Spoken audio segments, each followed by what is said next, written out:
Olá, a nossa aula de hoje tratará do direito real de usufruto, o direito real sobre coisa alheia que mais compromete o direito de propriedade. Por que isso? Porque é o usufruto que retira do proprietário o aproveitamento efetivo do bem. O proprietário perde para o usufrutuário os dois poderes fundamentais que lhe dão a posse desse bem: o uso e a fruição. O uso, portanto, permitirá ao usufrutuário servir-se da coisa segundo a sua destinação natural, segundo a sua funcionalidade natural, ao passo que a fruição ou gozo permitirá ao usufrutuário retirar frutos e rendimentos desse bem.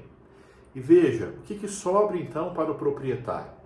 Sobram para o proprietário dois poderes abstratos: o poder da disposição e o poder da reivindicação.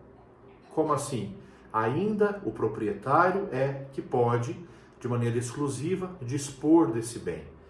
Somente o proprietário e não o usufrutuário é que poderá vender, doar, passar esse bem adiante na forma de alienação. Ele pode alienar esse bem. O usufrutuário não tem essa capacidade. Também apenas o proprietário é que terá o direito de reivindicar esse bem, ou seja, de reclamar de volta esse bem quando a propriedade lhe for contestada. Veja só, eu não digo aqui em ação de reintegração de posse. A ação de reintegração de posse é possível ao usufrutuário, porque o usufrutuário é possuidor. Portanto, uma vez o usufrutuário sofrendo o esbulho, ele poderá legitimamente lançar mão da reintegração de posse. Porém, a ação reivindicatória, essa não. Essa é exclusividade, essa é prerrogativa apenas do proprietário. É bom lembrar, na ação reivindicatória, o proprietário não apenas reclama a posse que lhe foi esbulhada, mas também demonstra ser o proprietário verdadeiro. A ação reivindicatória é cabível quando aquele que tomou o bem não se contentou em esbulhá-lo, mas se afirma o dono verdadeiro. Ele diz ser o dono verdadeiro. E a discussão, então, não é sobre posse, é sobre propriedade. Lembram disso? Porque agora a propriedade que está sendo alegada por aquele esbulhador precisa ser reafirmada pelo reivindicante, logo pelo proprietário verdadeiro. Então, para ficar mais claro, né? Quais poderes vão para o usufrutuário? Uso e fruição. Portanto, a capacidade de usufrutuário servir-se do bem e a capacidade de retirar frutos desse bem, sejam frutos naturais, sejam frutos industriais ou sejam frutos civis. Lembrando que os frutos civis são os rendimentos que a coisa possa gerar, aluguéis, juros. Isso é o que é atribuído ao usufrutuário. Portanto, a posse direta do aproveitamento efetivo, essa posse é dada ao usufrutuário. Para o proprietário ficam os poderes de disposição e reivindicação. Portanto, a capacidade de vender, de doar, e isso está na alienação, e a capacidade de reforçar a condição de dono por meio da ação reivindicatória, ou seja, da ação pela qual ele vai provar ser o dono verdadeiro e, provando ser o dono verdadeiro, recuperar o bem que lhe foi tirado. É por isso nós aprendemos que a ação reivindicatória ela é mais completa que a ação de reintegração de posse. Porque a ação de reintegração de posse limita-se a recuperar a posse, enquanto a ação reivindicatória, ao reafirmar a propriedade, essa é a sua finalidade principal, reafirmar a propriedade contestada, ela também recupera a posse que foi esbulhada. Por isso, repito, a reivindicatória é mais completa. E vejam, tudo bem, né? Sobram poderes para o proprietário, mas são poderes abstratos, são poderes que o afastam do aproveitamento físico do bem, são poderes que ele exerce à distância, né? Por isso, como ele foi despojado, vejam, ele foi despojado, foi despido da posse do aproveitamento efetivo do bem, ele é chamado de nuproprietário. Há uma nomenclatura curiosa e especial para ele, nuproprietário. De onde vem essa ideia de nua propriedade? Uma propriedade despida da posse, uma propriedade que eu não consigo exercer de modo material, porque a posse agora foi entregue ao usufrutuário. Vejam, alguns falam até assim, né? Eu fiz lá a doação do meu imóvel para certa pessoa e reservei o usufrute. Pelo amor de Deus, não há essa palavra usufrute. Muito menos usos e frutos, parece uma abundância de elementos, né? Vamos falar aí a nomenclatura correta. Usufruto é uma palavra só que reúne dois poderes no seu significado, o uso e a fruição, o uso e o gozo. Por isso o titular é chamado usufrutuário. E não cabe falar, repito, usufrute ou usos e frutos, né? Ou alguns ainda falam use o fruto. Não, é uma construção errada, gramatical, textual, porque a palavra é usufruto. E agora, seguindo o nosso roteiro aí, eu vou falar das características do direito real de usufruto com vocês. Primeiro, se trata de um direito real. Quer dizer, todas as prerrogativas e poderes inerentes ao direito real serão atribuídos ao usufrutuário. Ele terá direito de sequela, lembra? Poderá perseguir a coisa, se ela lhe for retirada, poderá perseguir o ladrão, o esbulhador, e poderá recuperar esse bem de quem o detém devidamente. Então, nesse caso, como lhe foi tirada a posse, ele poderá exercer a ação de reintegração de posse. Se o bem está sofrendo uma turbação, ou seja, um embaraço, uma conduta de perturbar o exercício possessório, ou até uma tentativa de tomar essa posse, tudo isso é turbação, contra a qual caberá a ação de manutenção de posse. Se o bem está sendo ameaçado por alguém, lembram daquele constrangimento, daquela intimidação, que não chega a ser um ataque físico, por enquanto é uma sugestão, é um sinal de que provavelmente logo acontecerá um ataque, contra essa ameaça que se apresenta, qual medida é mesmo cabível? Interdito proibitório. Então, atenção, por ser direito real e por dar ao titular a capacidade de defender esse bem contra terceiros, o usufrutuário poderá lançar mão das ações possessórias. Logo, reintegração de posse contra o esbulho, manutenção de posse contra a turbação e interdito proibitório contra a ameaça de agressão iminente. Também decorre daí que o usufruto será exercido em caráter erga omnes, em face de toda a coletividade. Todo aquele que eventualmente vier perturbar o usufrutuário ou vier a contestar o seu direito poderá ser alvo de uma ação desse usufrutuário defendendo o seu usufruto. Cabem, portanto, as ações reais todas que possam estar disponíveis na defesa dessa posse. Veja, é um direito real derivado. Bom lembrar que o único direito real matriz originário é a propriedade. Porque os demais direitos reais, todos eles, sobre coisa alheia, derivam do direito real de propriedade. Por aquele princípio denominado desmembramento. Pelo desmembramento, um ou mais poderes do proprietário são afastados para se criar um outro direito real. Nesse caso, separam-se o uso e a fruição. Por isso, é um direito real e é um direito real derivado por decorrer da propriedade. Daí porque direito real sobre coisa alheia. O usufruto pode ser exercido de modo automático ou de modo constituído. Por quê? O usufruto pode ser legal ou convencional. Então, grave aí, é uma classificação inicial do usufruto. Legal ou convencional. O usufruto legal, o nome está dizendo, é o que decorre automaticamente da lei. Necessariamente haverá um usufruto em certas hipóteses legais.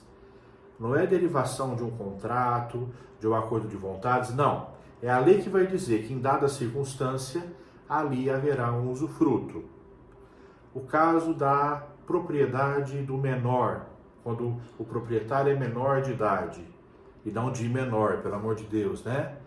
Não é o de menor ou de maior, é o menor de idade. Por quê? Vocês devem conhecer muitos casos em que, por exemplo, os pais fazem uma doação do seu patrimônio para os filhos menores de idade e os pais reservam ou ficam com o usufruto desse patrimônio.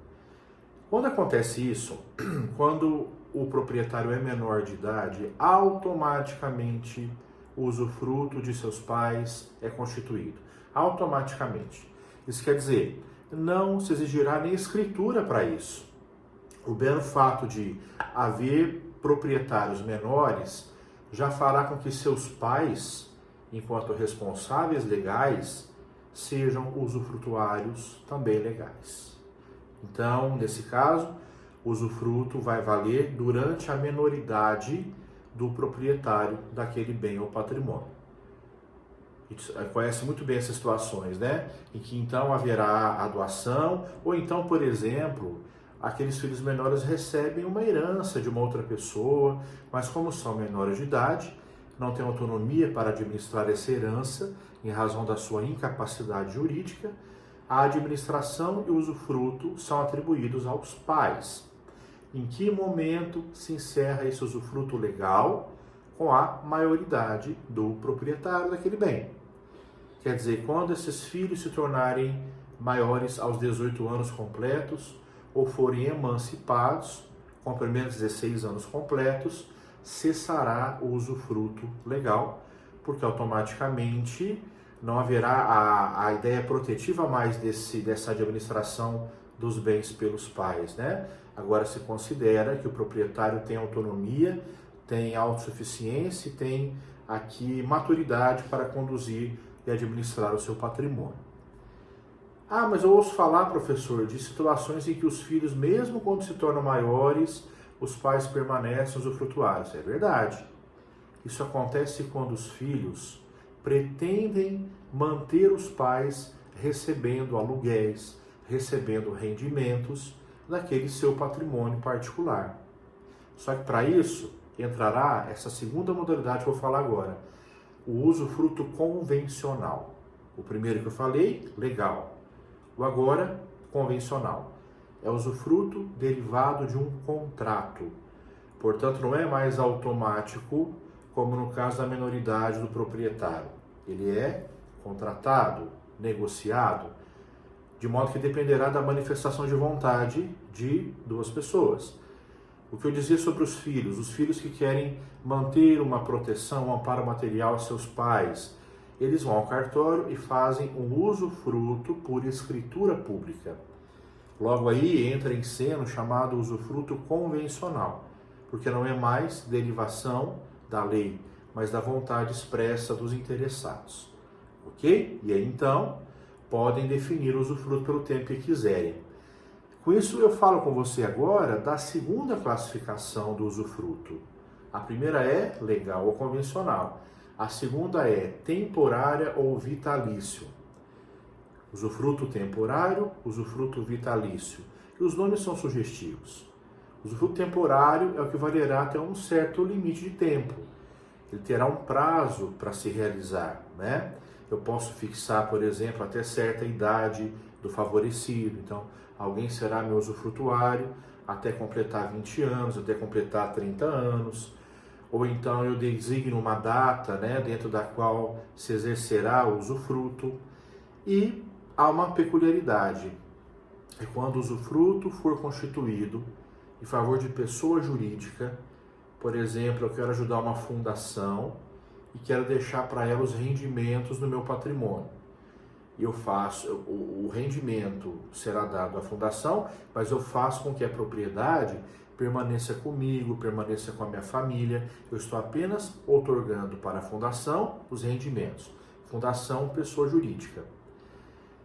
Nesse caso, diz a lei o seguinte, se a pessoa jurídica não for extinta antes de 30 anos, o usufruto valerá no máximo 30 anos.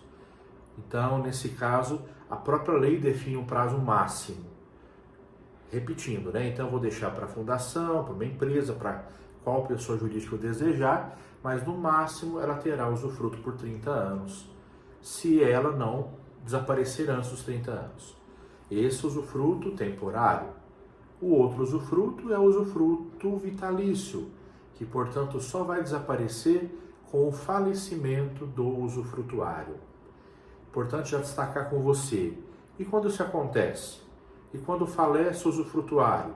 E quando termina o prazo do usufruto temporário? Para onde vão os poderes de uso e gozo? Vão para os herdeiros? Não. Voltam para o proprietário. Voltam para a matriz, a origem. Por isso eu sempre faço um paralelo importante como comparação. O direito real de superfície, nós aprendemos, ele passa por herança. Os poderes do superficiário falecido são deixados para os seus herdeiros, para os seus sucessores. Aqui é diferente. O usufruto é o direito real sobre coisa alheia que mais qualifica o princípio da consolidação. Aquele princípio que fará com que os poderes, um dia separados, retornem para o proprietário. Lembram? Essa é a consolidação. E essa consolidação será aqui, de maneira muito clara, representada pelo usufruto. Pois bem, nesse caso, o vitalício vale por toda a vida.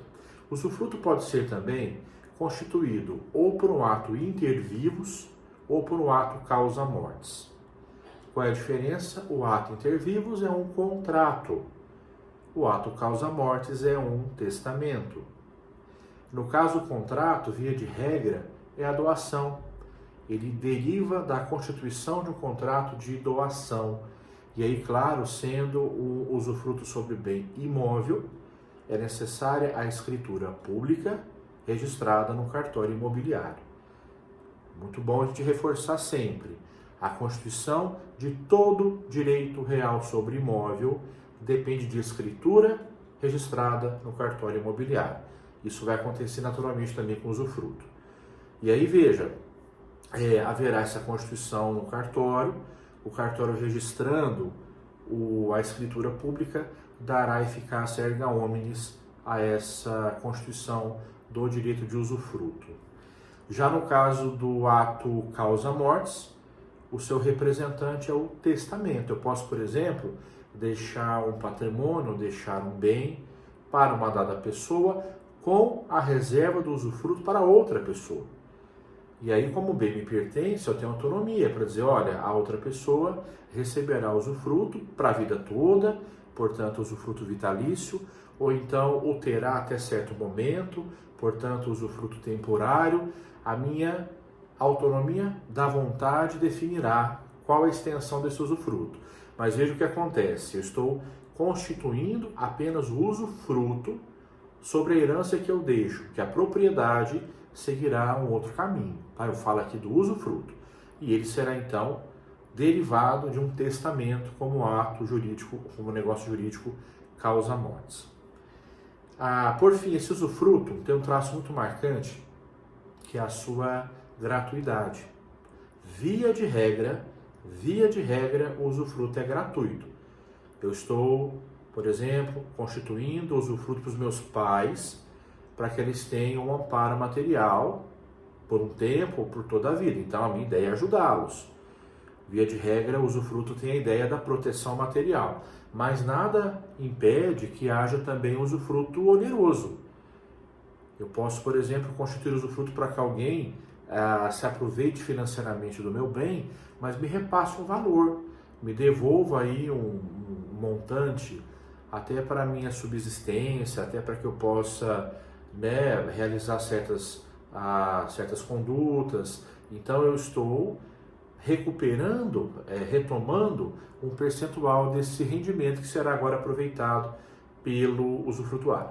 Tá? Então, veja, como regra, o que a gente mais encontra, usufruto gratuito, mas nada impede que ele seja também oneroso. E aí vem um traço final do usufruto, que é a sua inalienabilidade. Olha só, usufruto é o direito real personalíssimo. Ele atende ao próprio usufrutuário e, portanto, não pode ser compartilhado, não pode ser atribuído a um terceiro. Daí vem, atenção, o caráter inalienável do usufruto, pelo qual não se pode transferi-lo a alguém. Mas aí vem uma curiosidade, porque na prática acaba aparecendo uma ressalva, aparecendo um porém a essa inalienabilidade, que não é, na verdade é o seguinte: veja, o direito eu não posso passar, mas eu posso passar o exercício do direito.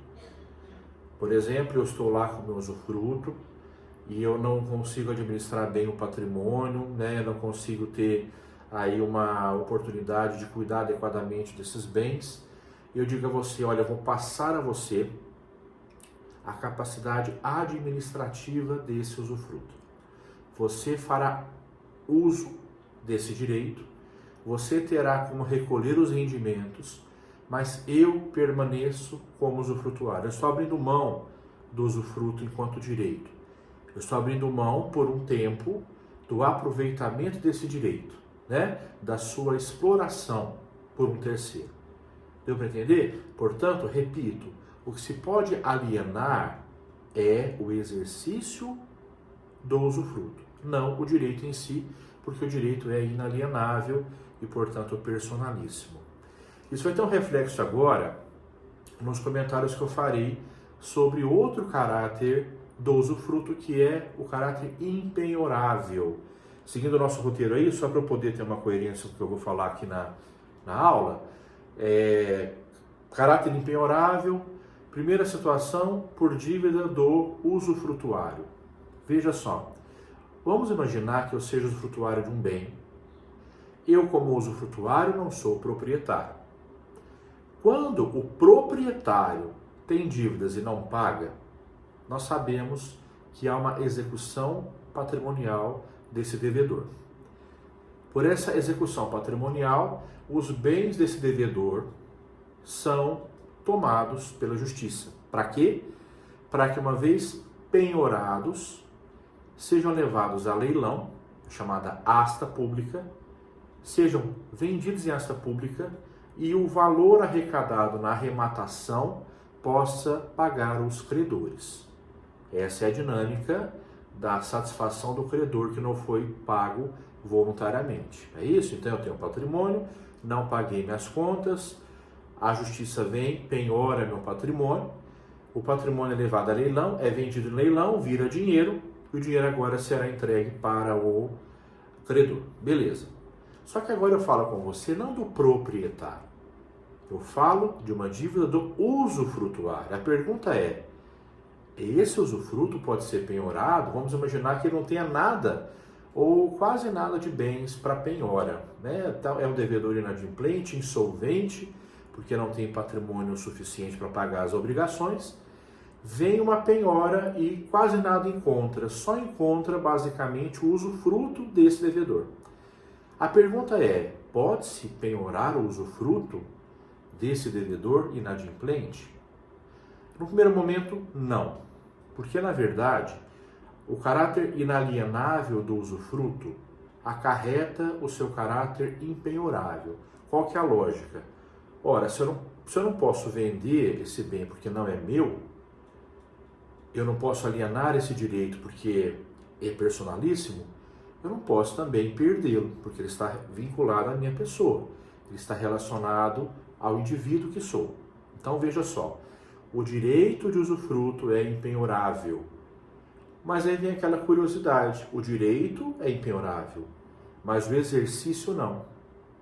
E por isso, o juiz pode determinar que seja feita a penhora do exercício desse usufruto até que os rendimentos arrecadados sejam suficientes para saldar as suas obrigações. Então, por exemplo, eu sou só usufrutuário, estou recebendo aluguel de uma casa. A casa não é minha, sou usufrutuário. Vem o penhor, a penhora, o ato de penhora do juiz, o juiz determina que por um ano os aluguéis não fiquem para mim, os aluguéis sejam repassados ao credor para satisfação do seu direito. Terminado esse prazo de um ano e, portanto, satisfeito o crédito do exequente daquela ação, o exercício volta para mim. Perceberam a dinâmica? Então o direito não foi tirado de mim, mas o exercício foi. Durante aquele período em que foi necessário arrecadar os aluguéis para saldar as obrigações que eu tive com aquele credor. Tá? Por isso aqui haverá um desdobramento, né, entre o direito que é preservado para o usufrutuário e o exercício que é penhorado para o seu credor, o credor que executou a obrigação não satisfeita. E agora a gente fala sobre a dívida do proprietário. Vamos pensar diferente agora. Quem está sendo executado é o proprietário do bem que foi dado em usufruto. Exemplificando, eu passei o bem para você, você é usufrutuário, eu sou o proprietário. Eu, proprietário, me tornei inadimplente e me tornei insolvente. O que é isso? Não tenho mais patrimônio suficiente para saldar as minhas obrigações. Estou insolvente. Eu sofro um processo de execução patrimonial, para que então meus bens respondam pelas minhas dívidas. Porém, entre os bens que me pertencem, um está com você. É o bem que você está usufruindo, ou por tempo determinado ou indeterminado. Será que esse bem que está com você, atenção, que está com você, poderá ser penhorado? Por dívida minha? Poderá. Eu não sou o dono. O patrimônio do devedor não responde pelas obrigações que ele assumiu e não pagou? Exatamente a circunstância em que eu me encontro. Portanto, esse bem que está com você será sim penhorado. Aí fica a questão, mas e o usufruto? E você que tem um direito real, independente, autônomo, especial em relação à minha propriedade? Como é que você fica na história? Nada vai te afetar. Porque, como eu disse, é um direito real autônomo, independente, você terá a prerrogativa de permanecer usufruindo desse bem até o final, até que se dê o prazo final do seu exercício ou até que você faleça, se for um usufruto vitalício. Quer dizer, aquele que arrematar o bem lá no leilão terá essa consciência de que, você vai arrematar um bem, consciente de que vai ter que suportar o usufrutuário até ele sair. Até que ele faleça, se for vitalício, até que ele saia, se for temporário. Então, atenção, essa aquisição do bem em leilão por algum arrematante não compromete o seu direito real de usufruto, que então permanecerá sendo exercido até se extinguir pelas hipóteses legais que a lei prevê. Tá? Então, haverá, repito, a penhora sem comprometimento do seu direito real de usufruto. Tratar agora, para fechar essa nossa primeira aula de usufruto, do seu objeto. O que será que eu posso submeter ao usufruto? Primeiro, tanto bens móveis quanto bens imóveis. E aí, repito, para constituir um direito real de usufruto sobre bem imóvel, a formalidade essencial é a escritura pública, com o seu devido registro em cartório imobiliário. Quer dizer que vai constar lá da matrícula do imóvel esse contrato, essa escritura, constituindo o direito real de usufruto, para que ali se tenha, repito, o caráter erga omnes e a qualificação de um direito real. Se for bem móvel, não há necessidade dessa escritura registrada em cartório. O usufruto pode recair tanto sobre um patrimônio inteiro, quanto sobre um bem determinado. Então se fala usufruto universal, quando toda a massa patrimonial está submetida a ele, ou usufruto singular, quando recai sobre um bem determinado, um imóvel, aquele terreno, aquela casa, aquele carro, há uma individualização desse bem sob usufruto. O usufruto tem uma curiosidade porque ele poderá ser eventualmente constituído sobre bens consumíveis, porque a ideia é o seguinte, que o usufruto se faça sobre bem inconsumível, quer dizer, um bem que será usado pelo usufrutuário e ao final devolvido para o proprietário, para o nu proprietário, né? Quer dizer, esse uso regular pelo usufrutuário não vai comprometer a sua substância, não vai afetar a sua integridade física, né? A gente vai ver que uma das obrigações do usufrutuário, inclusive, é conservar o bem para, ao final, devolvê-lo para o proprietário. Decorre daí também, né, que se é um bem inconsumível, é um bem infungível, correto? O bem que vai é o bem que volta. O bem que está sendo dado ao usufruto é o que será devolvido ao novo proprietário. Mas, de maneira pelo menos teórica, doutrinária, se admite o chamado quase usufruto ou usufruto imperfeito, porque esse vai recair sobre bem consumível e fungível. O que isso quer dizer? Eu estou passando para você o uso e a fruição de um bem que será esgotado por você. Porque, na verdade, você vai me devolver ao final um outro bem, um bem equivalente. É mais ou menos assim. Eu estou entregando como usufruto para você uma quantidade de alimentos, ou de grãos, ou de, enfim, de elementos que possam ser consumidos, porque lá no final do contrato, você me devolverá uma outra coisa no lugar, equivalente, proporcional, mas outra coisa. Quer dizer, isso se assemelha, vocês devem se lembrar, ao chamado contrato de mútuo, não é? Porque no contrato de mútuo, o mutuante entrega ao mutuário um bem fungível para ser consumido pelo mutuário e ao final se devolve ao mutuante um outro bem equivalente. Um outro bem de mesmo gênero, mesma quantidade e mesma qualidade, não é? Então acaba que aqui esse usufruto é um usufruto estranho, por isso chamado imperfeito ou quase usufruto, porque o que eu estou cedendo a você não é propriamente uso e fruição, estou cedendo a propriedade. Se você pode consumir, se você pode desaparecer com esse bem para entregar outro lugar, esse bem em particular perece. E só quem pode perecer um bem é seu dono. Só quem pode consumir é o seu dono. Então, se você pode consumir para entregar outra coisa no lugar, isso já seria transferir a você a propriedade desse bem e não simplesmente a sua posse, tá?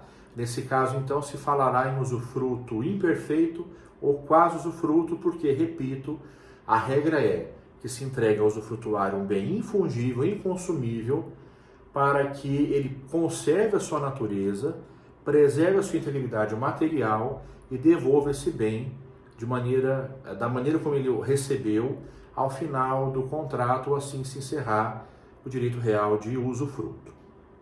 É isso aí, eu vejo você na próxima aula sobre direito real de usufruto. Obrigado pela sua atenção, até lá, um abraço.